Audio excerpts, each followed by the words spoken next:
지난 1월 5일 에르메스가 피코탄 가격을 517만원에서 545만원으로 약 5.4% 올렸습니다. 롤렉스 서브마리너는 새해 첫날 가격을 7% 이상 인상했고요. 까르띠에, 티파니, 로르피아나, 쇼메, 예거르쿨투르, 반클리프, 아페레까지 그냥 지금 다 가격 인상 중입니다. 아니 제 기억에 진짜 얼마 전까지만 해도 뉴스를 보면 명품 안 팔려서 큰일이다, MZ는 명품을 안 산다, 명품의 몰락 이런 뉴스를 봤던 것 같은데 왜 브랜드들은 안 팔린다면서 오히려 가격을 계속 올릴까요? 명품은 사치제니까 베블린 효과다 같은 1차원적인 이야기 말고 오늘은 브랜드 디자이너 관점으로 럭셔리 브랜드가 왜 당신의 구매력을 시험하는지 가격 브랜딩 전략을 소개합니다.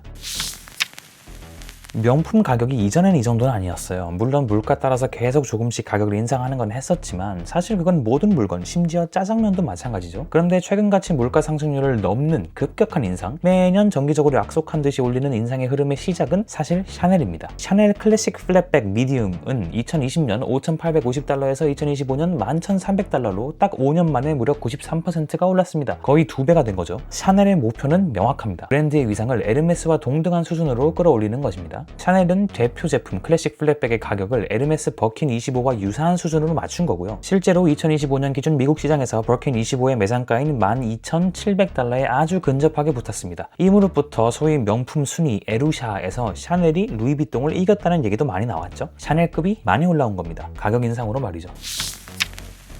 그럼 샤넬이 따라가고 싶은 에르메스를 볼까요? 명품 중에서도 명품은 에르메스라고 하죠. 에르메스는 의외로 가격을 막 심하게 올리는 브랜드는 아닙니다. 하지만 에르메스는 원래 비쌌죠. 아까 에르메스 버킨백이 이제 샤넬 클래식 미디움이랑 비슷하다고 했죠. 근데 그건 딱 보이는 태그 가격입니다. 사실 에르메스의 가격 정책의 핵심은 표면적인 택 가격이 아니라 버킨이나 캘리백을 구매하기 위해서 선행되어야 하는 실적 구매액에 있습니다. 업계 관행상 인기 모델을 제한받기 위한 실적 비율은 제품 가격의 2배에서 3배에 달하는 것으로 알려져 있어요. 이게 뭔 말이냐면 1,600만원짜리 버킨백을 사기 위해서는 소비자가 이미 3,000에서 4,000만원어치의 의류, 가구, 주얼리를 에르메스에서 구매해야 한다는 거죠. 실제로 미국에서는 버킨백을 사기 위해서 다른 제품 구매를 강요하는 것은 불공정하다면서 소비자 소송에 걸리기도 했을 만큼 이 실적제는 에르메스의 강력한 진입장벽입니다.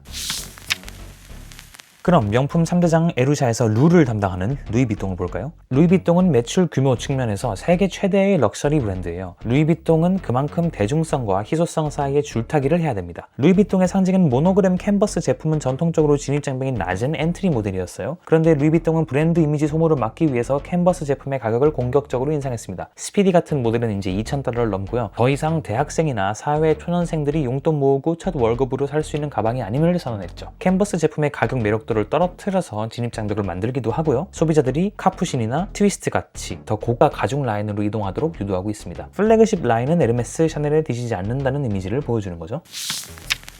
아니 근데 이렇게 가격을 올리면 진짜 더 많은 사람들이 사고 싶을까요? 저는 오히려 하루아침에 똑같은 물건이 막 몇십 몇백만 원씩 비싸지는 거 보면 돈이 너무 아깝고 못 사겠더라고요. 근데 놀랍게도 그게 사실 목적이에요. 럭셔리 브랜드는 다른 업종과 달리 특이한 매출 구조를 가지고 있습니다. 글로벌 컨설팅 기업 베인 & 컴퍼니의 조사에 따르면 럭셔리 브랜드 매출의 약 40%는 단 2%의 핵심 고객에게서 나옵니다. 럭셔리 업계에서는 이들을 VIC라고 부르죠. VIC는 가방 하나를 사려고 줄 서는 게 아니라 매 시즌 수억 원어치의 옷과 가구, 주얼리를 휩쓸어가는 사람들입니다. 이 사람들 입장에서는 일반인들이 내가 드는 걸 드는 순간 희소해지지 않는 거고 브랜드의 가치가 떨어진다고 생각을 할 겁니다. 브랜드 입장에서는 고객의 2%인 VIC를 놓치면 매출의 40%가 날아가는 구조인데 절대 놓칠 수 없죠. VIC들이 브랜드를 더욱 희소하고 가치 있게 느끼게 하려면 아무나 못 사게 해야 합니다. 결국 구매력이 적은 소비자를 계속해서 배척하는 것, 이게 가격 인상의 사실 핵심 이유입니다. 솔직히 좀 냉정하고 불쾌한 이야기일 수 있지만 아무나 못 사게 만들어야 진짜 중요한 고객을 잡을 수 있다는 말이죠. 이걸 브랜드 정화라고도 표현하더라고요. 막 옛날에 톰 브라운하고 스톤 아일랜드가 이미지가 망가지면서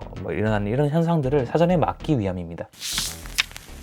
VIC 말고 나머지 98%를 보통 열망형 소비자라고 럭셔리 업계에서 표현하더라고요. 이들도 중요합니다. 그래도 매출의 나머지 반을 차지하고 있으니까요. 브랜드가 가치를 가지려면 모두가 사고 싶어 해야 하죠. 아까는 제품을 덜 팔아서 희소하게 만들어야 한다면서요. 지금은 또 일반인도 사고 싶게끔 만들어야 한다고요? 벌써 브랜드 입장에서는 이 줄타기가 정말 어려울 것 같다는 걸 느끼시죠? 럭셔리 브랜드가 말하는 이런 열망형 소비자는 다시 구매력으로 나눌 수 있어요. 너무 비싸서 포기하게 되는 부류와 그래도 무리해서 명품을 살 수 있는 부류. 너무 비싸서 포기해줘야만 희소해지니까 VIC들이 안 떠나는데 나머지 절반의 매출은 열망형 소비자들이 무리를 해서라도 사게끔 만들어야 하잖아요. 어떻게 하면 살 수 있게 할까요? 그래서 생각한 게 자산화 전략입니다. 지속적으로 꾸준히 가격이 오르면 앞으로도 계속 오를 거라는 생각을 하겠죠. 실제로 정가가 오르면 중고가 하한선을 끌어올립니다. 내가 몇 년 전에 산 가방의 매장가가 계속 올랐다면, 그래서 중고가도 더 비싸졌다면 소비자는 현명한 소비를 했다고 느끼게 되는 거죠. 소비가 아니라 투자라고 생각하게 만드는 겁니다.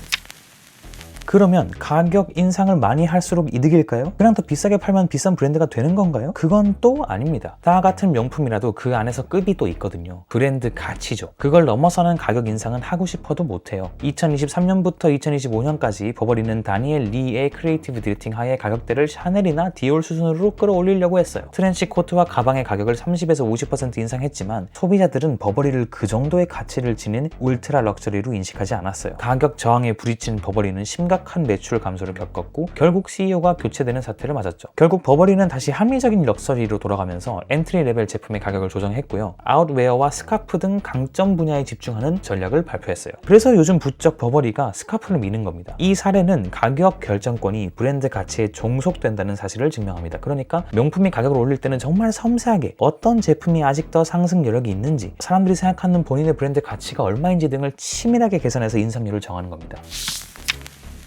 그런데 이런 가격 인상 주도 수익 개선 전략은 언제까지 할 수 있을까요? 최근 흐름을 보면 사실 이제 거의 한계에 왔다는 신호가 보입니다. 가방 하나가 2천만 원에 육박하면서 중산층 소비자들이 시장에서 떨어져 나갔어요. 특히 큰 손이었던 중국도 요즘 경제가 안 좋고요. 사람들은 셀린느, 마르지엘라, 미우미우 같은 대한 브랜드로 옮겨가고 있습니다. 그리고 솔직히 품질 개선 없이 가격만 너무 올라간다고 느끼는 사람이 다수가 되면 브랜드 이미지에 타격이 크겠죠. 왜 작년인가 디올 가방 원가 8만 원 뉴스가 대대적으로 이슈였고 디올이 브랜드 이미지에 큰 손실을 입었었잖아요. greedflation이라는 단어가 생긴 것만 봐도 알 수 있죠. 브랜드의 탐욕이라는 거죠. 그리고 가장 큰 문제는 젊고 트렌디한 새로운 세대가 명품에 접근을 못하게 된다는 겁니다. 너무 비싸서요. 새로운 세대가 명품을 원하지 않게 되면 그 브랜드는 나이대에 있는 분들이나 쓰는 올드한 브랜드가 되거든요. 그럼 브랜드의 수명이 다하는 거죠. 그래서 요즘 브랜드들은 이걸 의식해서 여러 가지 전략을 펼치고 있어요. 제품에서 경험으로 브랜드 판매 루트를 확장하고 키링, 지갑, 뷰티 제품 같은 엔트리 영역을 확장하는 거죠. 제가 예전에 올린 영상에서 다룬 이 현상들이 딱 이런 맥락에서 나오는 전략입니다. 가격 정책도 브랜딩의 일환이라는 것이 너무 흥미롭고 또 그 범위가 브랜드 가치에 종속된다는 것도 흥미롭다고 생각합니다.